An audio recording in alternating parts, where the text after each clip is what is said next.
What's going on, everybody? Welcome back to Marsh Talk. Today's episode is brought to you by Topwater Co. Today's guest this is like an encore episode, man. Uh, we just did an episode with Steve Lessard, and so many people reached out to me and told me how much they enjoyed it. And he reached out to me right after we recorded the episode, and he was like, "Man, there's a lot more information I want to share." And I was like, "I'd love for you to share as much information as you can." The whole idea with this podcast is to try to get information for people and try to learn something. And if somebody's willing to teach and share information, I'm all about it. So today we're with Steve Lessard again. What's going on, man? All right. Well, Josh, thank you for having me on again. I'm really glad to be here. I first want to start out by saying, anyone that there's so many, competitors, heroes of the past, guys I look up to in the past. It has been my kayaking career has been 15 years or so, but there's been so many guys that I look up to, and if I mention their name is because I have utmost respect for their ability, and I just love the way that some of these guys have just been so competitive, and I tried to stay in that category of competitive for a long time, Yeah. and not look at it as I gotta win a certain thing or tournament or an event, whatever. I just look at it as I just want to go out today, have a good time, and be competitive because that's just my nature. But also realize, looking back, how much I respect all the guys that I fish with. Yeah. There's so many guys that I know you and I personally compete against. Yeah. I mean, these guys are incredible. Just lots of respect to be shared with them. And Oh yeah, yeah. So I would never put myself in the category of being, better than any of these other guys. So I just want to say that the information that I'm going to give you today is things that helped me, because you got to remember, we're not always, over the years, I'm not always fishing in my favorite 4 honey holes. mm-hmm. This information I'm giving you, this is just to lay it out in a perspective manner of the things I'm going to share. These are general things that will help you all over, Yeah. all over. Because you go to Florida, you have completely different conditions. Your favorite bait may not work because of the grass, because of the lizard fish are all over it, because of different things. You may need to make changes. And then also I want to say that, some of the things that I've said in the past about certain lines and things I'm going to say today. Braided line for redfish is a perfect example. Mm-hmm. Straight fluoro for trout, the whole reel, a bait caster full of fluoro, versus braid to a leader versus straight braid for trout. These things that I'm talking about are, if your normal stuff isn't working, then what do we do? Yeah. That is that 10%, the 90% is working. It's just doing great. If you're catching them, you're catching them. Don't change. This is for those tough times. This is when the weather gets bad. People consider me a decent bad weather fisherman. So these are the things that will help you during those times. And like I said, if it's working, it's working. Okay, so what I want to do is I reflected back over the years on some of the lures and things I've used, and I just wanted to show you how the theme is the same today, but the baits can be different. Okay. So back in the day, when we were searching for trout, when I first got my kayak, I would go to an area. I had no idea where the trout were. I was new. Maybe a lot of you out there are new to the deal. This applies to bass fishing and everything, but specifically saltwater fishing. What I would do is I would put one of these guys in my hand, a DOA, and it turns out that this red color is basically our shrimp Creole color today. Mm-hmm. Color's the same. Now, if I had dirtier water, a lot of wind, I would go with the glow color. And I basically got it down to these two colors would help me locate a school, an area that was holding trout. Once I got there and I found trout, then I could switch over and then I would go through the other series of lures that might help you catch that big one. That's hunting in a new area that you've never been. Or let's say the conditions have changed a lot. You had big fronts, you had whatever. This spring we have Paddlepalooza coming up. A lot of people, well, we had the fish kills. We have a lot of areas that are off limits now. A lot of people are going to be hunting for new areas. That's the first thing I always hear. Got to find somewhere new. When you're finding something new, use some of these techniques I'm showing you, and it'll help you catch more fish. Now, I want to show you back in the day what else I did.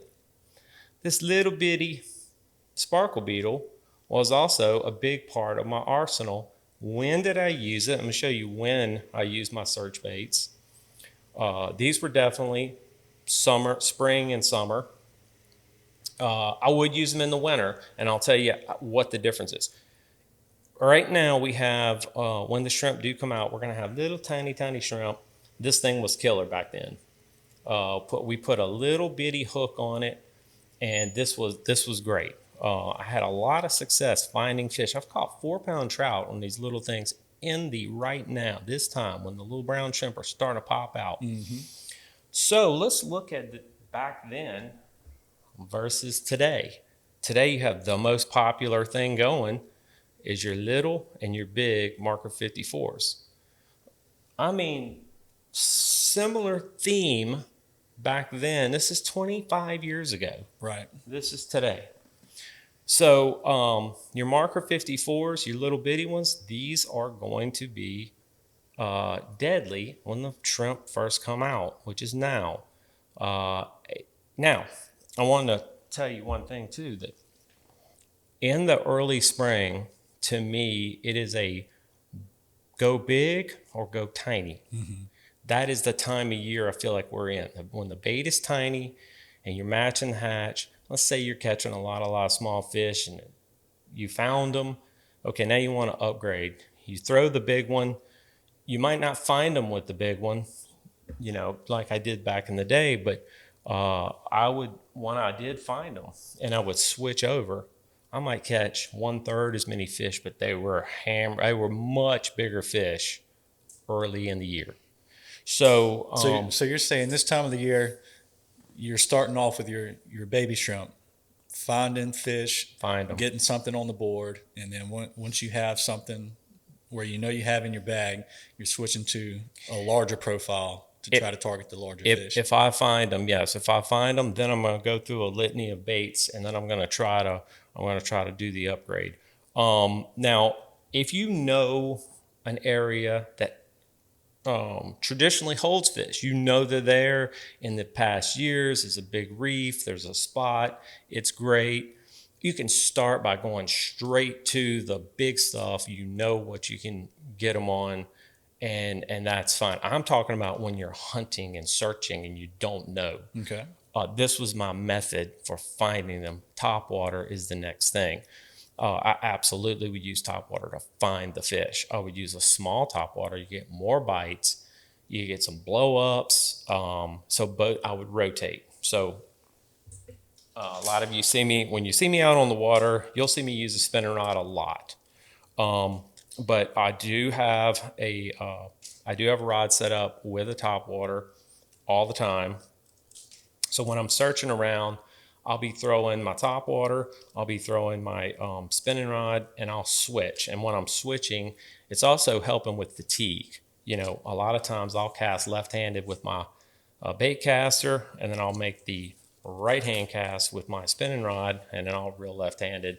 And then over here, I'll cast left-handed, reel right-handed. So I'm changing things up. You're not getting as tired. And hard work is another part of the formula for me.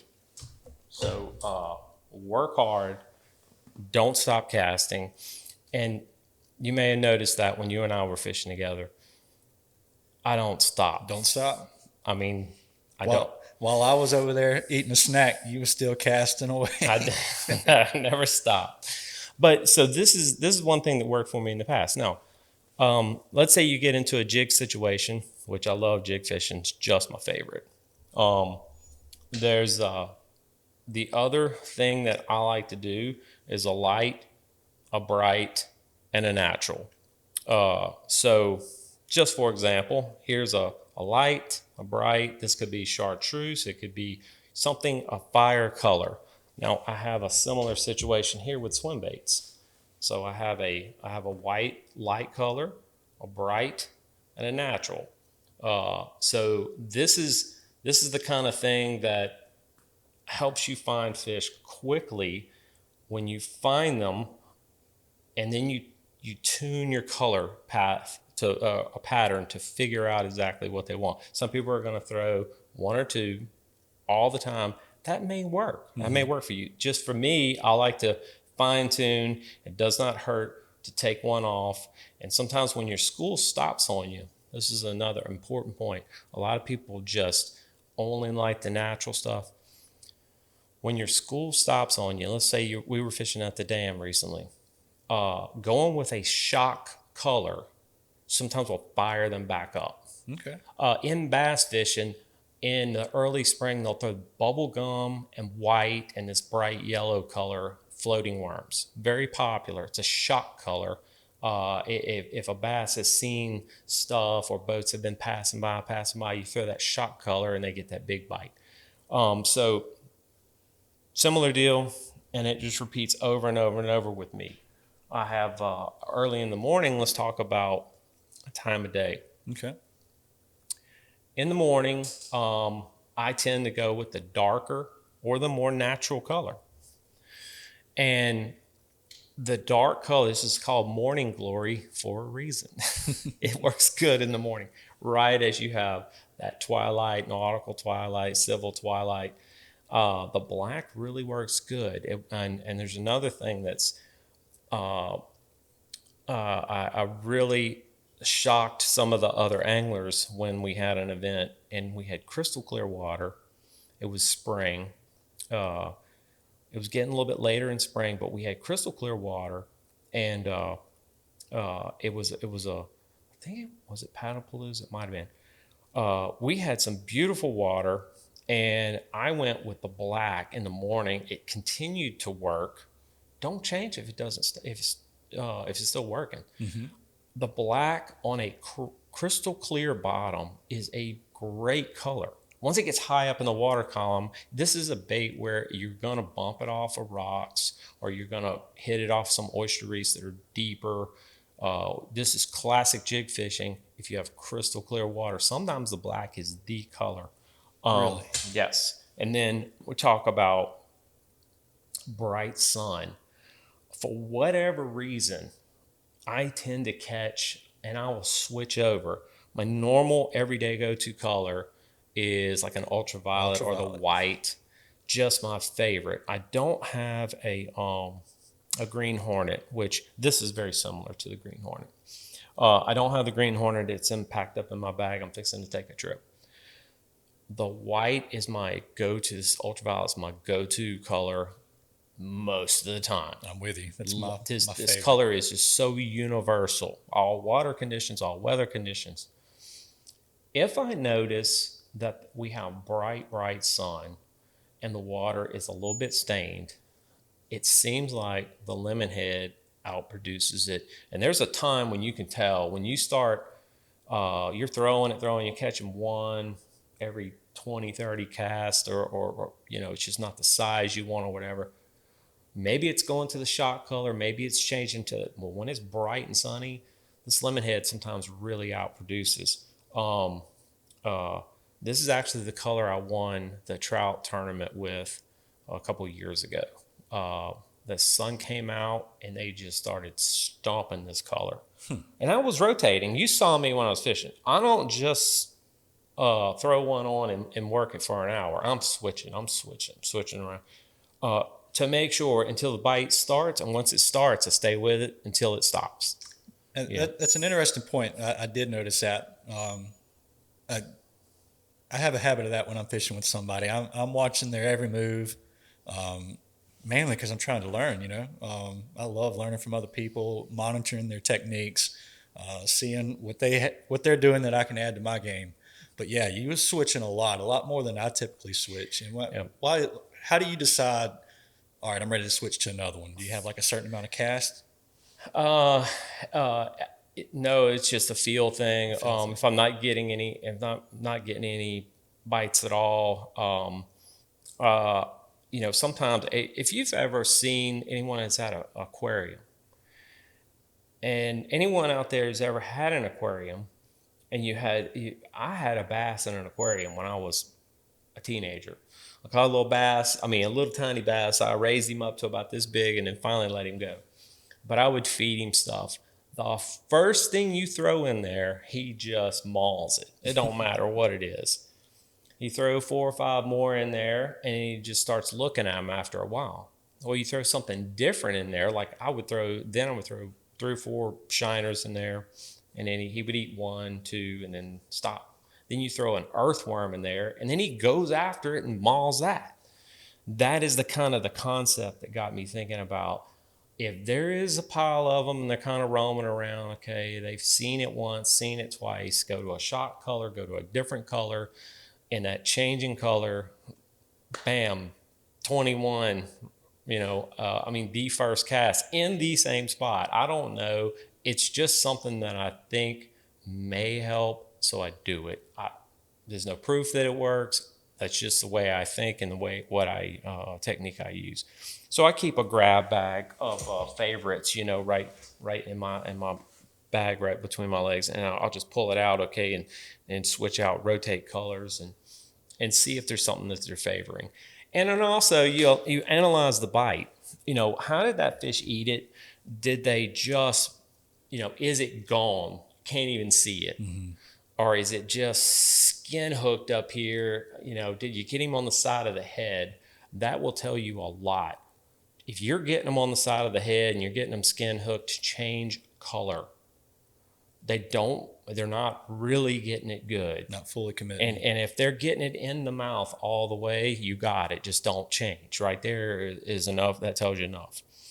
All right. A couple more things I want to point out is wintertime fishing.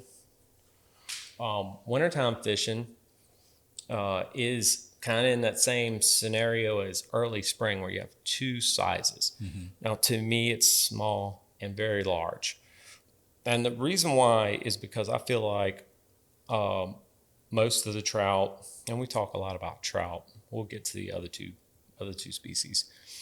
But I feel like most of the trout in the spring, school trout, whatever, they're only going to handle a certain size meal. If you have a big cold front coming, that pressure's dropping, I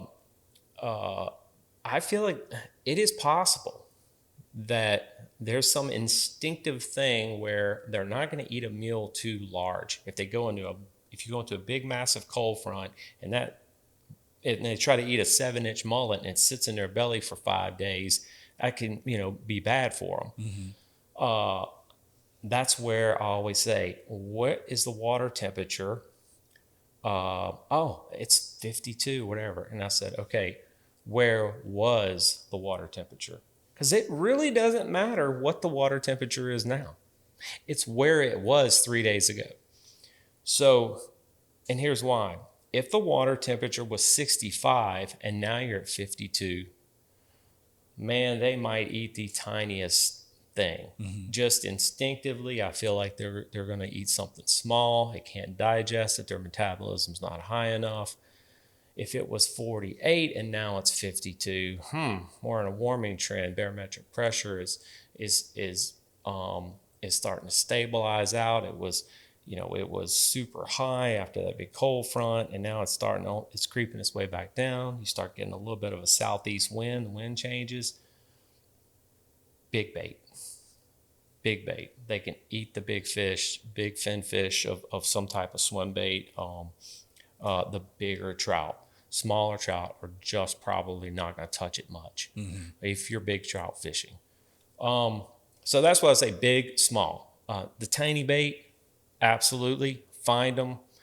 Once you find them, go with a big bait. Try to pull the biggest trout out of the school you can.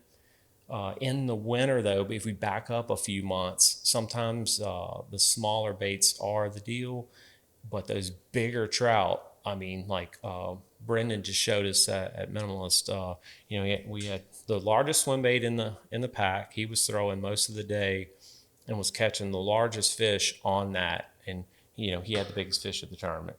Just put on a clinic. Yeah, yeah. So, but when it is cold and the fish are lethargic, they're not moving, you catch them and they're barely flopping when you get them. Minimal movement baits are the deal. These are the Little Johns, Marillo Little Johns. And I've kind of basically brought it down to two colors that I use. This is like the golden brim. Again, like a shrimp creole kind of a color, very natural. Looks very much like the tsunamis that everyone throws. Very similar. But and a glow. When it's a little bit dirty water, I'll throw the glow color. Now, why these things? They look stupid. They can have a ton of action. If you put two of them with a double rig and you work it fast, especially with loop knots on your jig heads, they'll fly all over and make all kind of action. But that's not what I'm looking for. In the winter, I'm looking for this thing to just barely move. I want minimal movement. Move it up and down, and it'll sit there and do, like I'm holding it here, and it's hard to keep it from moving just the tail part. So you put it on jig head, it goes down and it wobbles like that. Just a small, subtle movement, and they'll come and pick it up. And this is a deadly bait when it is cold. Less movement in the winter when it's cold sometimes is the deal. And the tsunamis are absolute must if you have clean. I like these when you have clean water. I like this guy when you have fairly clean water. And then this is my little bit dirtier water situation here. So that's my wintertime setup. And then, of course, I'm going to go big and go for that big bite if I know that there's fish there. All right, so let's talk about straight tail versus, here's some cool straight tails here. Straight tail versus paddle tail. Yeah, that chartreuse looking one just caught an 8-pound trout in Texas. Yeah, 8-pound trout. I caught one about 5 on this guy. This right here has caught numerous big trout as well. Swim bait. Now, when it's a situation where what you're fishing makes the difference. This thing casts an absolute mile, but the action you get, people don't understand the action from a straight tail bait. It looks like, oh, it's just straight, just pull it, doesn't do anything. It doesn't swim. Oh man, this thing darts and dives all over the place more than any swim bait that you can throw. More. Sometimes too much. And that's where, a straight tail bait is the deal when you want either no movement, and a lot of it is how you're working this is a stiffer bait. These are floppier. So the floppier your swim bait, your straight tail bait, the more move, and this thing is going to all over. So these are the absolute best reaction strike baits on the planet. Reaction strike. In Texas, they're sitting in those on those flats. They're just hovering along, and you just bring this thing and you dart it past them.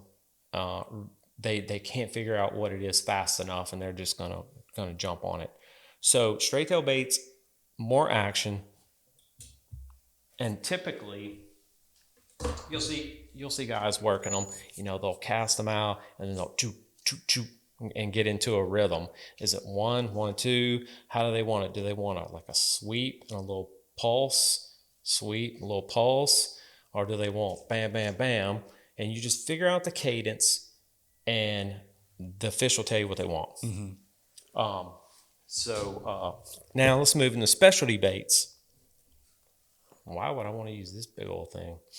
Uh, this actually is not I don't use this for trout fishing. Okay. I use these for redfish. Okay. Now, I've used some just like that for bass fishing. So. yes, that's right. Some of your bass swim baits. Now, what is that about? There are times when redfish get into, some people call it a lockdown. In the summer, sun comes up, you can roll a bait 6 inches off their nose, they won't touch it. Won't touch it. Will not touch it. Giant profile swim baits sometimes turn their mood from, I'm not touching that little 3-inch thing, 2-inch thing, let's go smaller, let's keep getting smaller, I'm not touching that. Too much energy for so little calories or whatever. This comes in their zone, or even bigger. I have the larger size too. Okay. You throw these in front of a redfish sometimes, and it will get them fired up. Like they will not touch anything else. You throw them a big swim bait right in front of them. I'll use the big belly weighted hook. I love the new the beast hooks. The beast hooks. Yeah, they amazing. work really good with these specifically. But you throw a big swim bait in front of a lethargic redfish, and it sometimes will fire it up, and he'll jump right on it. So that's a I'm not the best. I'm not the redfish guy. I have won a number of redfish tournaments, but I think there's a lot of people out there that are much better redfishing than me, but they're really good at sight fishing. I'm talking about those times when you sight fishing works. Stick with it. Don't change. I mean, that's money. But those other times when those fish go in lockdown, or they're cruising in the middle of the ponds, and maybe you can't even see them, a little bit of chop on the water, you can't sight fish them. Blast these across the pond and just roll them across. And if you see them turn on it or whatever, then roll it back across them real nice and slow, and they'll jump on it. Now, Cover water. Are you familiar with like the slick lure? Yes. Like the full size? Probably similar in scale to that. It is. The slick lure is one of the best big trout baits. Have not tried it for big redfish, except by accident. We were catching redfish at the championship on them.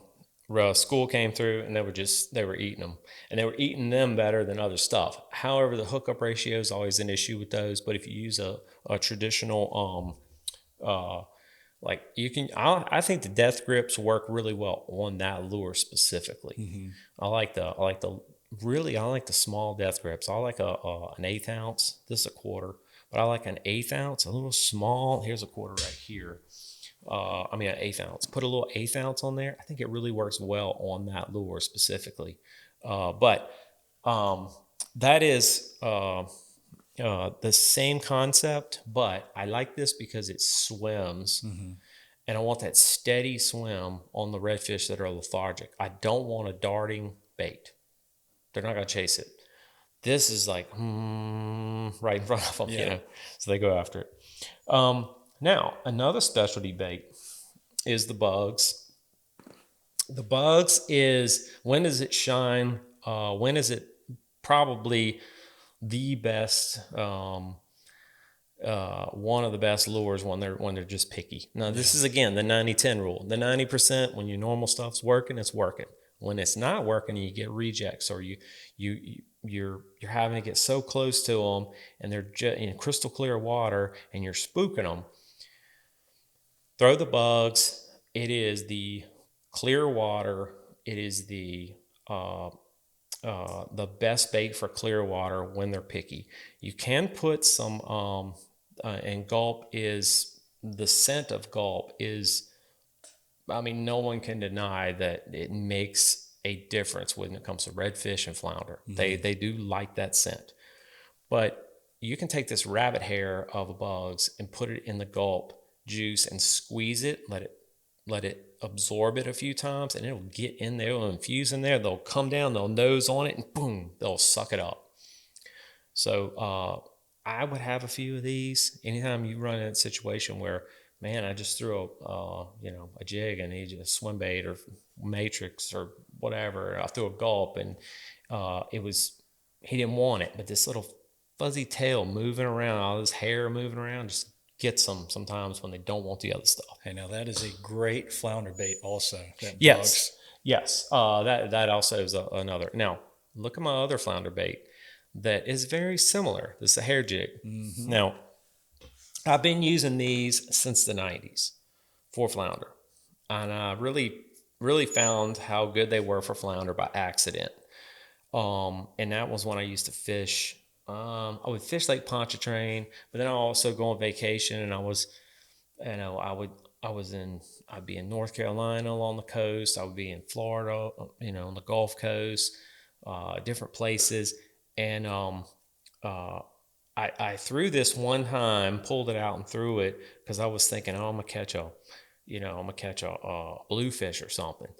And man, I caught this monster flounder, but I realized how good they are for flounder. What I typically do is the same thing. I'll dip this hair this is deer hair right here, but I'll dip it in. This is a Spro hair jig.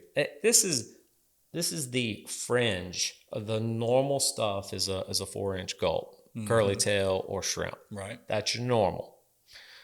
But some of the biggest flounder I ever caught, I'll take a 3-inch gulp and nose hook on the back of this, and I'll put I don't know that it matters. I've put white, I've put chartreuse on the back, a little 3-inch curly tail gulp, the small one.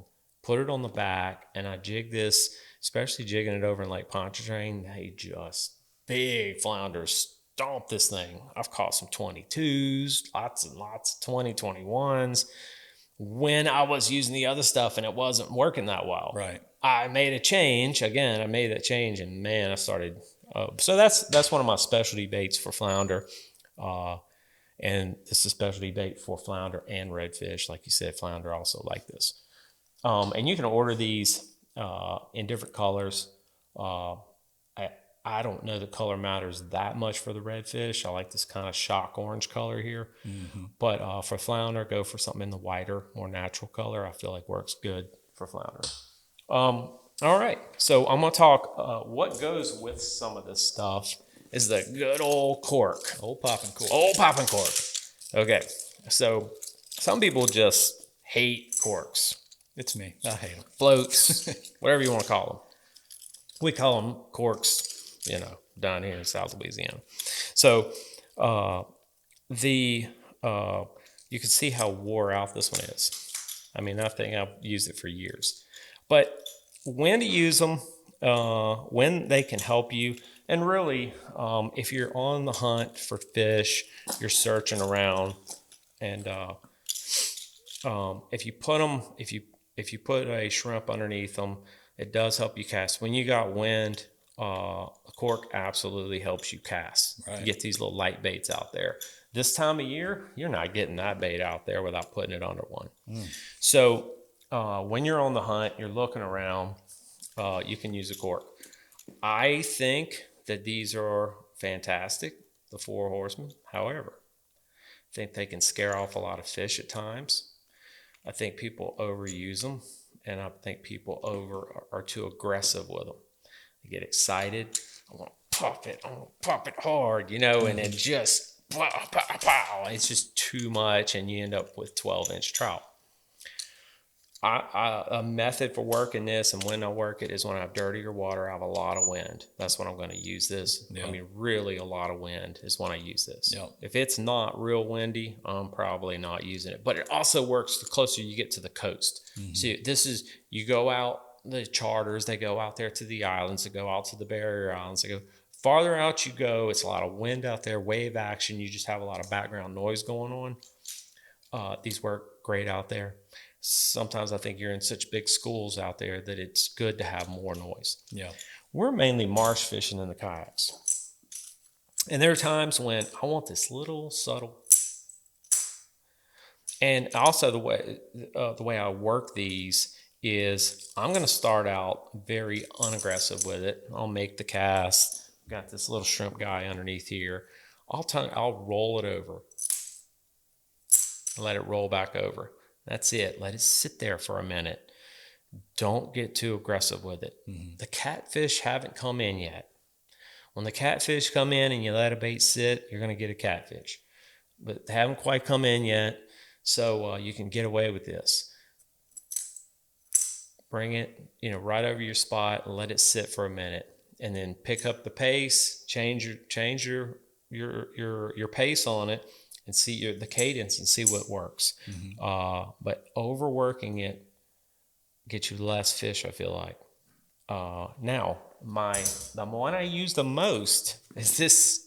I was going to ask you about that. The Comel Cheapo, little weight, got a little rattle in it. I use this one the most. So I'll snap this thing on. I'll snap it on 2 foot above my little shrimp. I'm searching for them. Now all of a sudden the terrain has changed. Now I'll go into an area, man, it's deeper right there. I'll bring it way up here.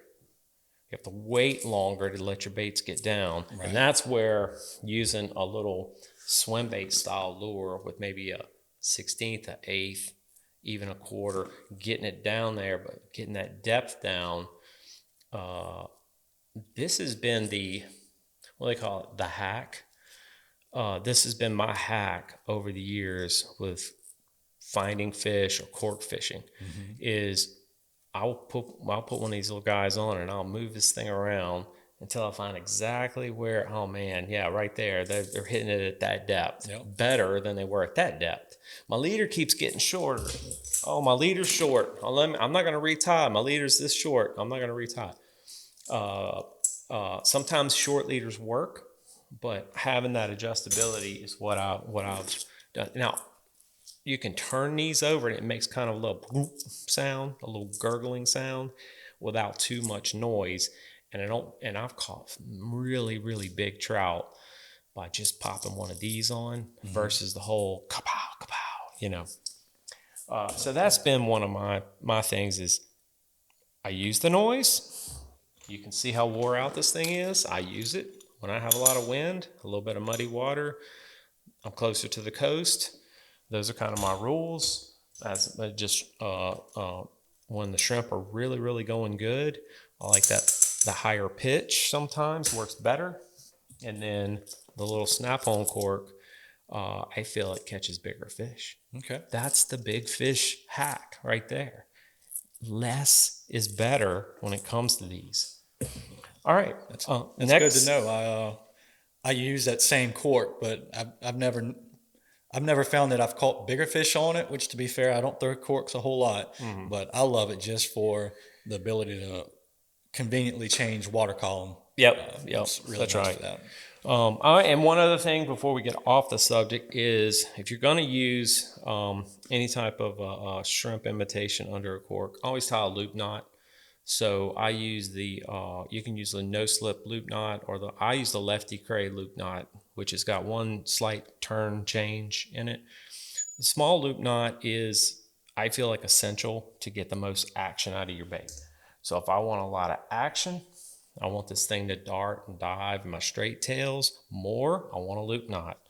I don't really like tying straight to it if I want more action. If I want less action and I'm throwing a jig and I have the weight of the jig head, and essentially a jig is just going to go straight up, straight down. You might have a little bit of a side, but it's mainly straight up and straight down.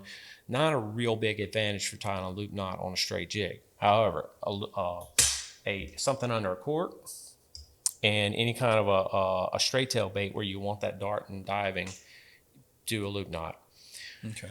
All right. Well, and what do I use for most of my leaders?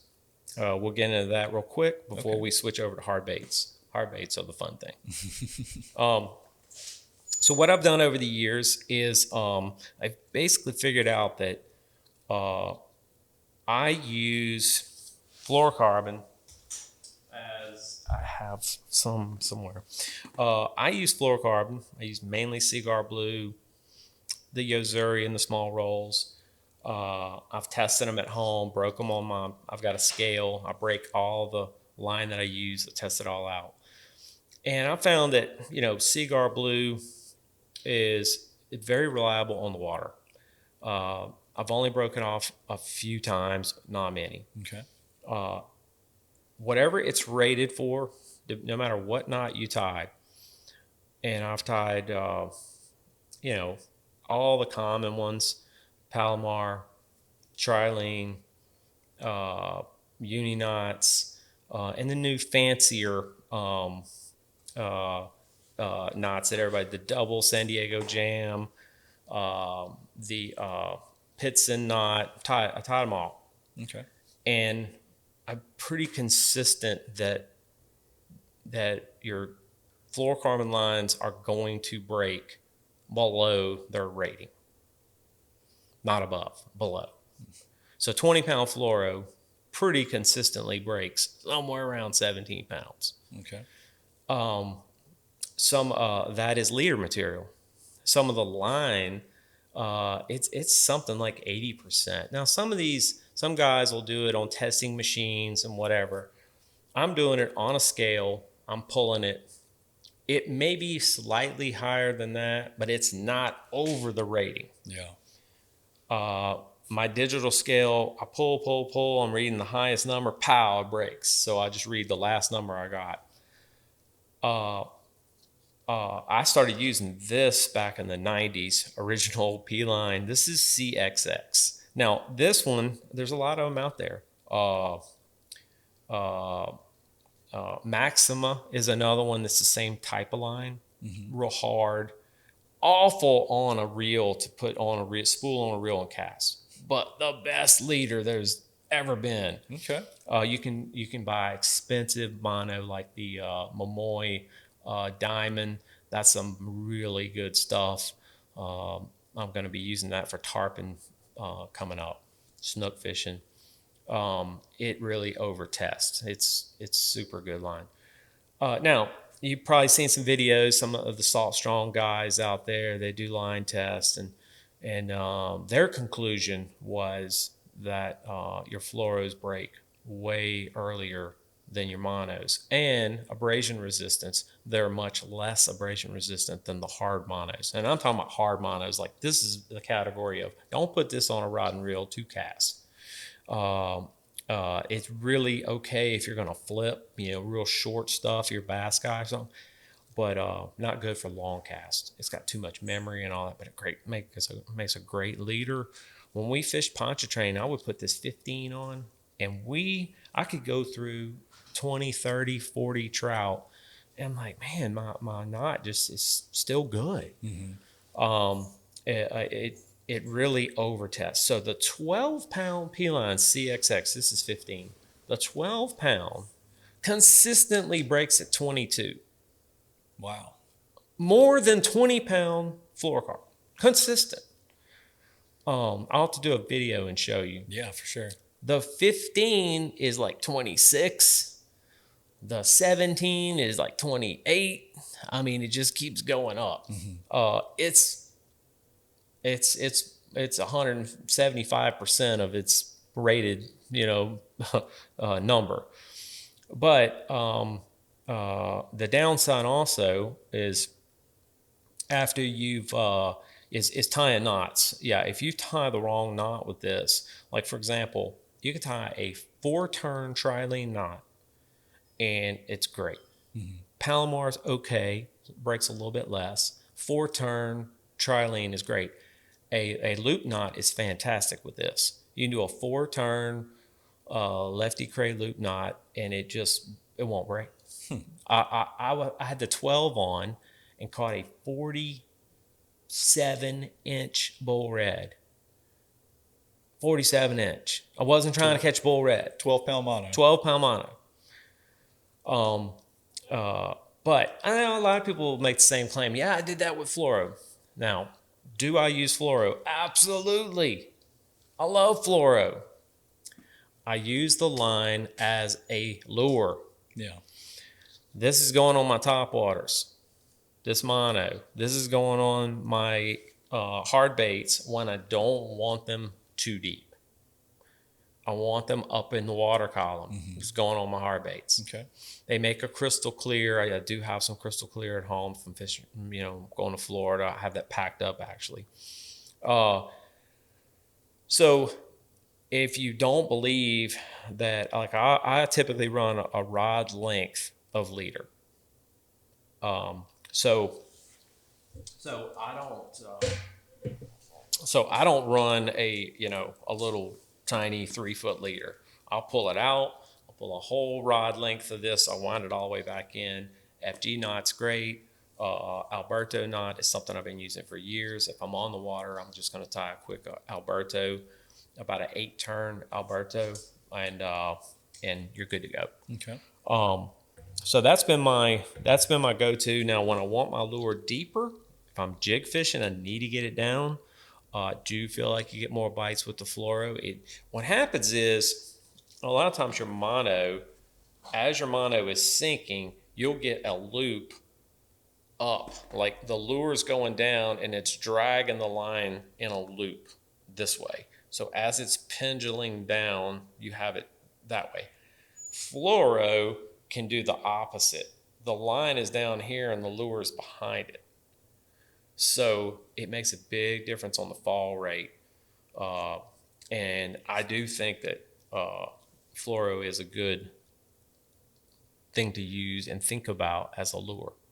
I don't know that under a popping cork it's necessary to use it, but I do use it. I mean, I just feel like, I think I want it actually the crystal clearest that I can get it today. The water's really that clear, and I need to make a change.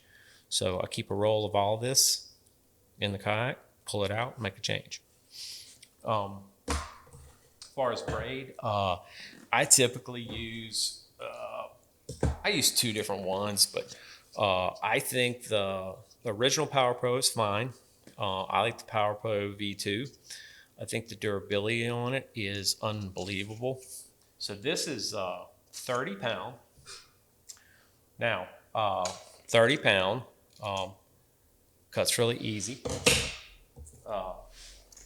The 15 pound P line here cuts harder, and you can cut them both and see, the difference. And you can just lay them on the blade right here and pull them across and tell. But the idea that braid is more abrasion resistance is very, it's just not true, but this particular line here, I feel like has the best abrasion resistant out of a lot of braids I've tested. I've tested 50 of them. Mm-hmm. But that's my setup. One other thing I want to say about braid is they're all decent.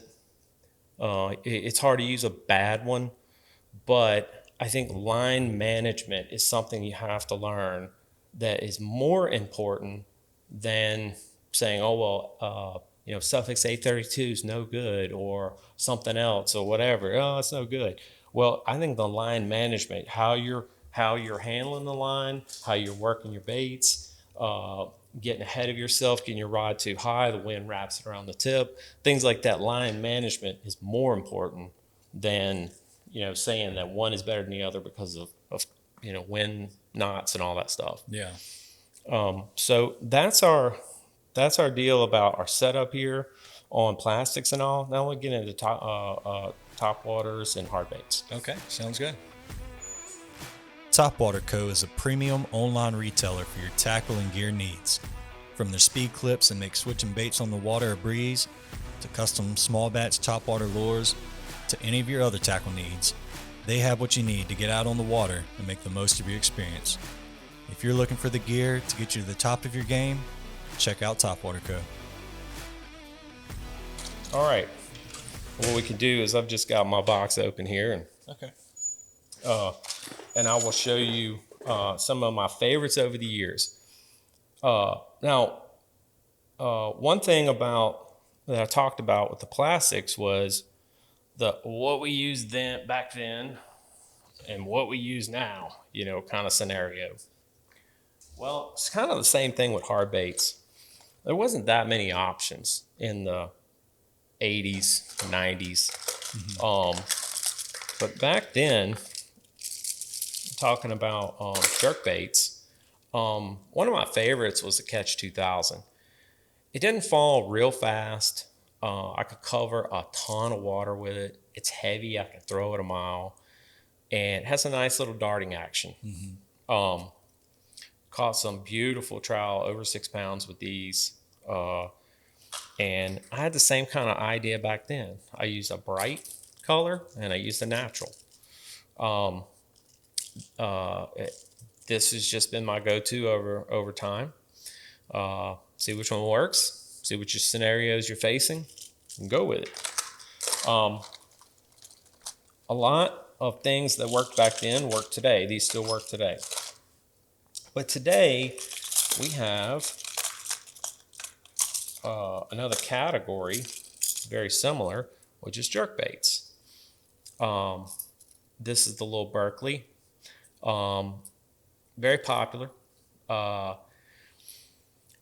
These type of baits are just killer today.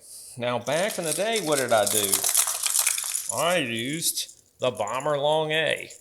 Now, I want to show you the difference between what we use today and what we had back then. So today, here's the Shadow Wrap, the 09, which is the medium size. So there's a little Shadow Wrap, the Rapala Shadow Wrap. This guy here. It's a slow sinker. This little Berkeley sinks a little faster. I know that because I've tested them in the pool. The Bomber Long A floats. Okay. So I'm fishing in 2 foot of water. Man, I'm hanging on the bottom of these, but I really think the situation is right for them. The old school, which they make some beautiful colors still. They make some real natural. I like the chartreuse shock color, and then I had a real natural shrimp looking color or bait fish, sort of a white. And that was what I used to do. Today I do the same thing, but there are some floating ones I have that I didn't bring. But same kind of theme. And I will pull out the old bombers if I want it, if I'm in real shallow water. Give it a little twitch, let it sit. And it'll come back up to the surface. And when it comes back up, just as it breaks the surface, if you pop it again, it'll make this like sucking sound that you can't get from anything else. Okay.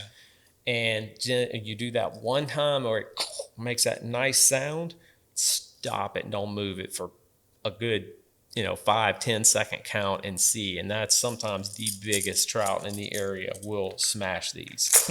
So old school jerk baits, new jerk baits, they work. Find a situation where you think one's going to work. A floating or a sinking makes a huge difference. My other category, the old Corky or Paul Brown Fat Boy. Great lure, mainly wintertime. Mainly cold water, slow. Most people don't fish them slow enough. I don't. I fish them too fast. I have to tell myself to slow down. These work. They're almost in the specialty category over here when the conditions have to be right to get them. But when the conditions are right, there's nothing better for big trout. Yeah, I know in Texas they have what they call Corky season. That's right. And that verifies what I'm saying, that there is a time when it is the best. Right. Okay, another category is, this is a category that people may be doing. I hope you are. This is the little,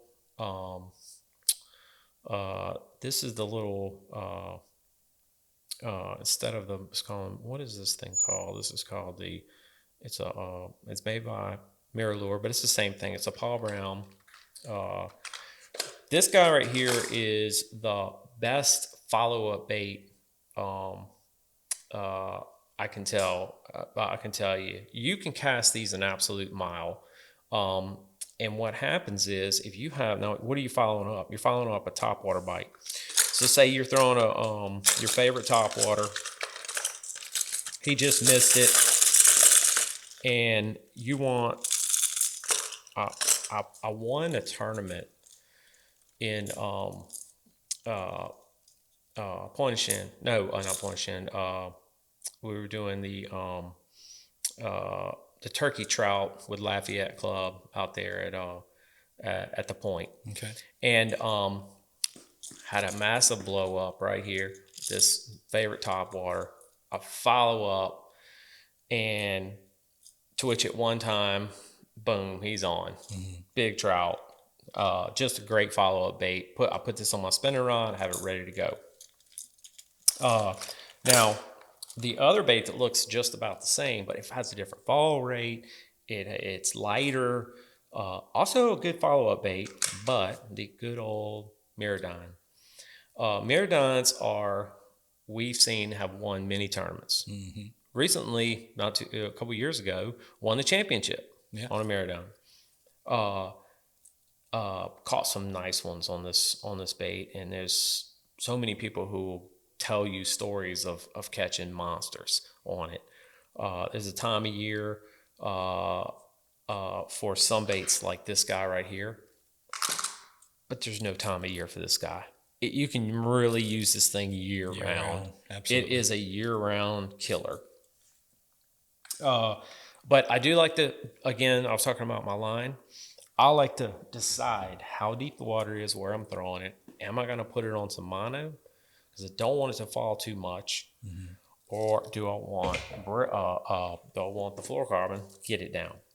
And that's going to be my determination. I always do a loop knot on these things. Now, do you put a split ring on it, or do you do a loop knot? So if I'm doing fluorocarbon, I think fluorocarbon is much weaker, so you have to be careful. But as long as my bait is in good condition, as long as I don't have a bunch of nicks, and especially a new bait, like a skitterwalk, I don't have a split ring on my skitterwalk. I don't have one on my Mirrodines. So I'm going to tie my loop knot. I'm going to pull the loop down pretty close for a turn.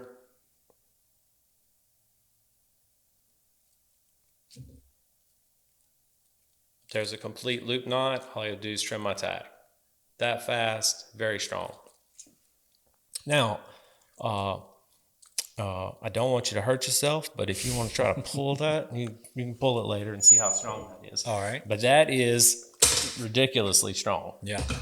And what loop knot was that? That's the Lefty Cray loop knot. Okay. Very good. I used to watch videos of him fly fishing, doing stuff, and he talked about that knot one day for fly fishing. I said, man, that looks good, and I've just been using it ever since. The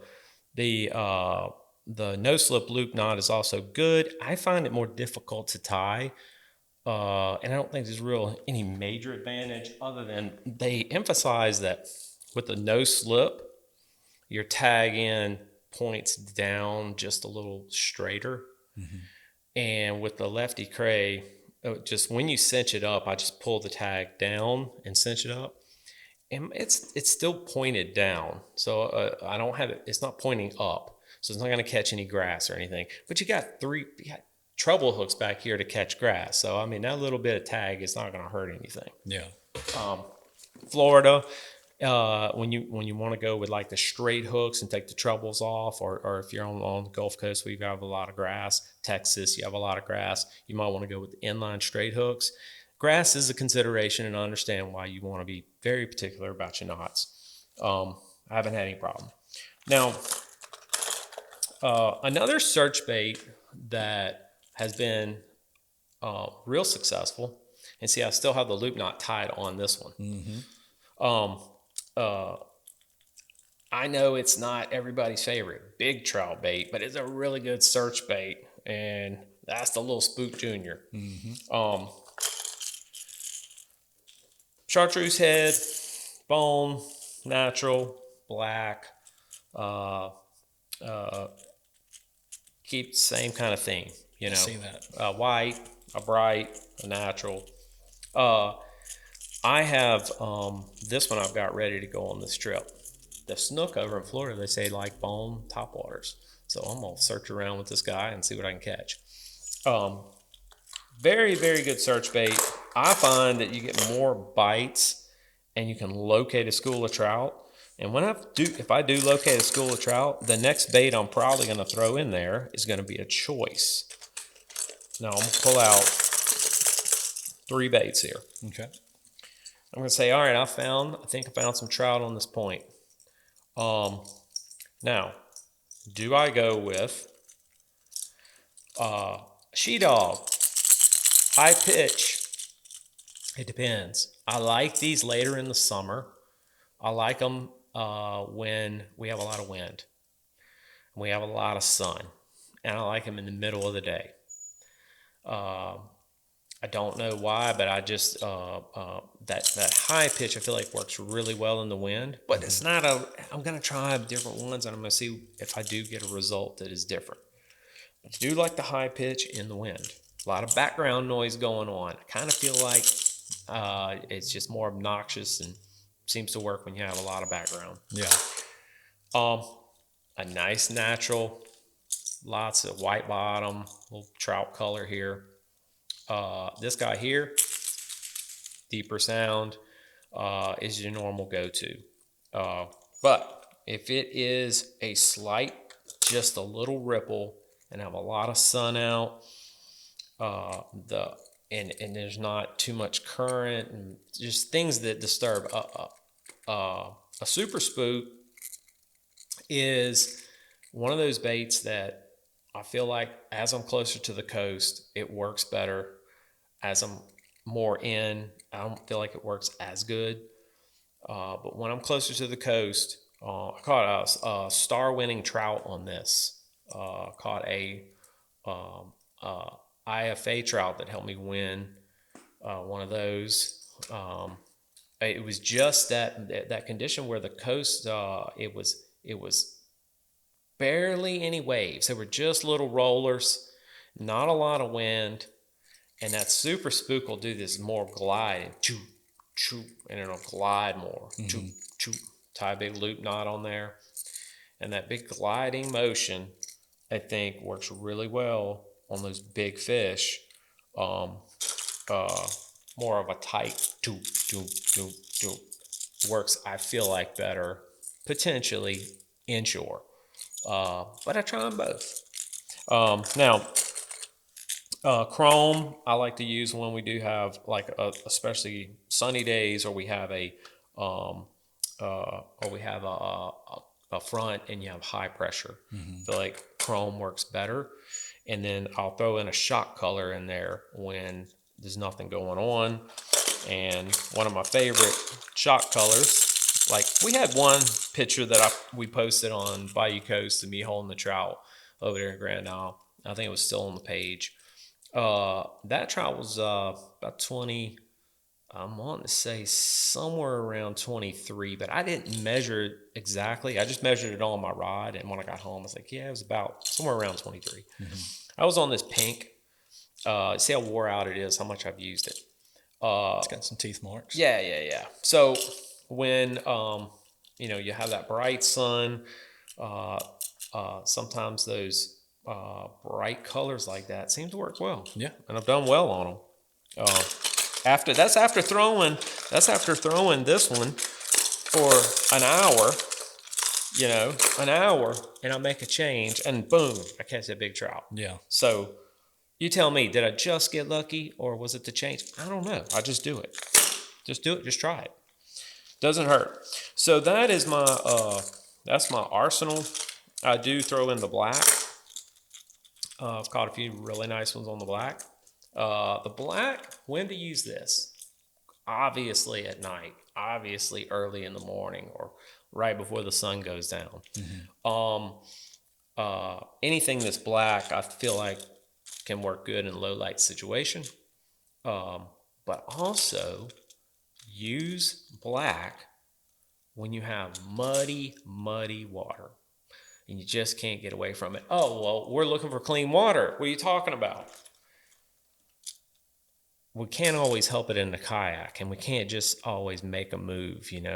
Sometimes we just we made our bed and we have to sleep in it. I mean, I went 2 miles to the spot. It's not what I wanted, but I'm gonna make some casts around. Black really works good in dirty water. Okay. All right. Well, that's my arsenal. That is what has helped me over the years. And when things get tough, I'll make a change. Uh, the I feel like the change that I made to help me win um, the dawn to dusk a couple years ago now was I went to the larger matrix, and I had been throwing the small one around those new rocks that they had put in. Mm-hmm. A lot of people were fishing them by the bridge there. I had fished them, made a whole run down through there. Some people were saying they were catching them on tsunamis, and they were catching them on this and that and whatever. Multiple people had gone down through these rocks, and I switched to the big one, and I caught two really good upgrade trout, a 20 and a 19. Um, Changing the profile, the size is sometimes the deal. And these, I know that you like these as well. I do. That larger profile, well, why don't we just throw this in the beginning and just stick with that the whole time? Well, sometimes you can't find them. It's like fishing in a desert. I mean, I got a mile of shoreline down through here to cover. Again, a lot of this applies to people who go into a new area.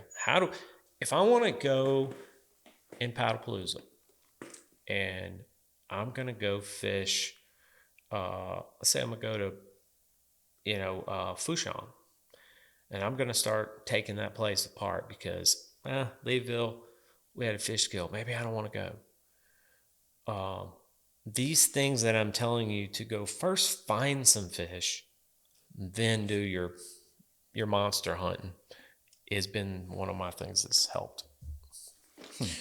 And as a lot of you have seen over the years, I always have my trusty old boga grill. And in fact, this is the boga grip right here that we weighed Sean's fish. Sean came fishing with me and caught that nice 7 1/4 pound trout. I did take the boga after, and I stuck some weights on it to just check it and see is it really? Yes, it is accurate. Sean, your fish is accurate, 7 1/4. So we measured it. We weighed it on this, but I keep it pinned. I got my little Hobie clip here, which is retractable. So I'll clip this into the kayak right there, and I never lose it. And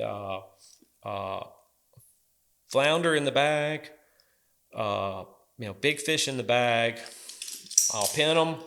I'll put my hand on the back side of it where it cannot open, and I'll get my fish. I'll slide them down into the bag. I'll zip the bag shut and just leave it on them until the fish goes down, and then I'll pull this out later when I need it. I have, knock on wood, lost no fish since I started using this. None.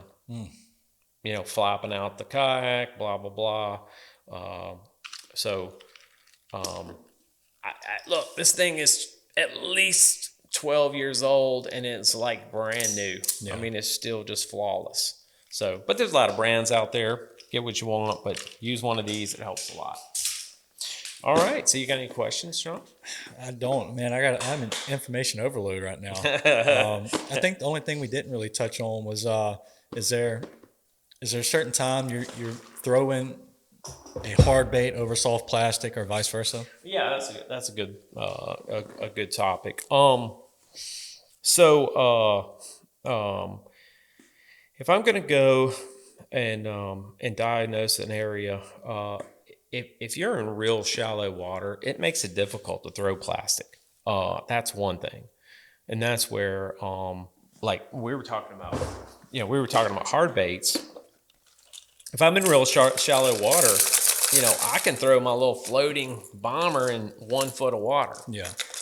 I mean, it's a lot harder with the soft baits. Now, what you can do is you can use your belly weighted hooks, weightless, but if it's windy, it's hard to throw them very far. But yes, I mean, plastics work in shallow water for sure. And plastics are great to cover water real fast. But I feel like if I'm in the zone, most of the time I gravitate towards a hard bait. If I'm fishing, now some of my favorite places are if you have rocks that have some kind of depth to them. I'm definitely not gonna. I might throw a top water, and I might throw something in the middle, and then I might throw a jig. Yeah. And I'm gonna be rotating through rods.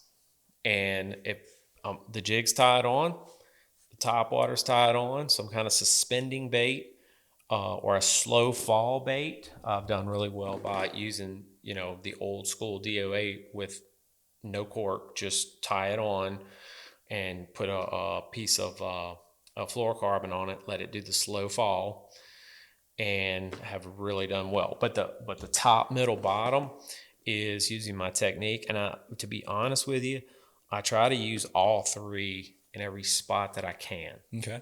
Because I want the fish to tell me really what they want. And again, stop if one's working. Yeah. Throw in top water and they're smacking it. But I've caught 5 fish or whatever. I'm good. I got some fish. If you still haven't caught the one you're looking for, change. One time I had a very large swim bait that we had for minimalists, and I had already lost a bunch of them. Was having bad luck. Tied this thing on under my top water, like we have done plenty of times in the past, and that was the difference. They wouldn't hit the top water. They didn't want this on the bottom. I tied it under the thing, made it like a popping cork, like with my top water. And this was hovering in the middle, and they just ate it up. So yeah, I really do like to use multiple lures in a spot, and I don't like to leave the spot until I've rotated through both the water column and a variety of choices. And then I'm not going to just throw some bright color if the conditions don't call for it. Like we said, the rule is generally that's going to be my go-to. That's going to be my go-to. I like these right here. I'm gonna go to good-looking stuff first, but then if there's something that warrants a change, I'm gonna make the change. I'm gonna rotate through them until I figure out what's working better. Well, good deal, man. That is, if this information don't help people catch fish, I don't know what will. I mean, that's everything you need to know right there. Yep. Well, I hope everybody got something out of it. I tried to bring the honest stuff and make this as authentic as possible. This is what I've done over the years. This is my actual stuff. And that way it's authentic. This is stuff I've used. A lot of people have had success on a lot of other things, and that's fine. Anyone who tells you, I have it all figured out or whatever, all you have to do is you watch fishing videos from 10, 15 years ago, and they will say something in there that will make you laugh. Yeah. Like, that's ridiculous. Why would they say that? That's because as time goes on, we learn more. We're constantly learning. And now we're faced with new challenges. We have the challenge now of we had a big major fish kill. It's tougher conditions. We have fewer spots with more people. As things change, tactics need to change somewhat. We need to adjust with the times. However, if you use my methods here, not just mine, this is not just mine, other people, Brendan Bayard, Tommy Eubanks and Brendan Bayard I wanted to mention them because of this. Tommy used to fish with a very specific set of lures, and I really respected the fact that he mastered those and really was so good with those baits. Just a few baits. Yeah. Brendan likes a nice variety of baits. I like the biggest variety of baits. So we had 3 different ways of looking at it. But we all had success. So that's what I want to tell everybody. You can have success multiple different ways, but these are the things that I have used. This is what works for you. This is what has worked for me over the years. And if I wasn't so ADD, I wouldn't be changing baits around 50 times a day and tying knots. Yeah, I tie knots on the water real fast because I'm changing baits all the time. Yeah. One last thing I wanted to say Okay. was about kayak fishing in general. We have seen a kind of a slowdown in kayak fishing, and we've seen a slowdown in different types of fishing sports. Yeah. As the population's aging, a lot of kids are into different things. It's important that we tell people, we need to get the kids involved in all that. But here's the important thing: kayak fishing is unique because just remember this. For everyone out there who wants to go fishing, you can go down to your local kayak dealer and you can pick up a kayak. You can, when you get home, you can throw it in the garage. You can store it somewhere easily. It's not a lot of trouble. You can hose the thing off if you want, and you're back in the house. It is an alternative if you're a young man with a family, you got kids at home, money's tight. You can pick up a kayak and it gets you back into fishing. Yeah. That is the thing about this sport, is that you can get into it and you can go fishing. Like, oh, I'm watching a fishing show on Saturday. I wish I was out there. Well, go get you a kayak, and now you're involved. And now it changed our life because Yeah.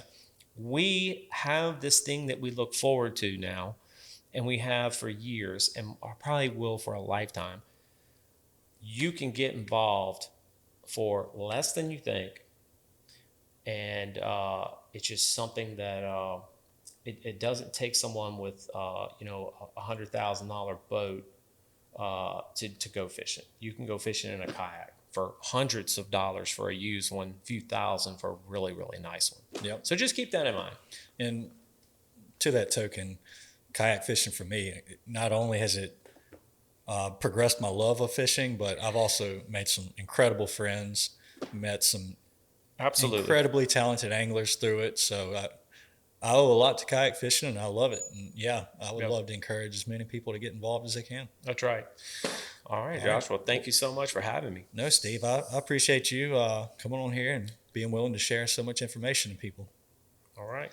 Well, everybody, I hope y'all learned something. If you didn't, listen to it again and just listen and get a notepad and a pen, because there is a lot of information here that you can take, put on the water, and go catch some fish. I hope y'all enjoyed it. And until next time, y'all take care and God bless.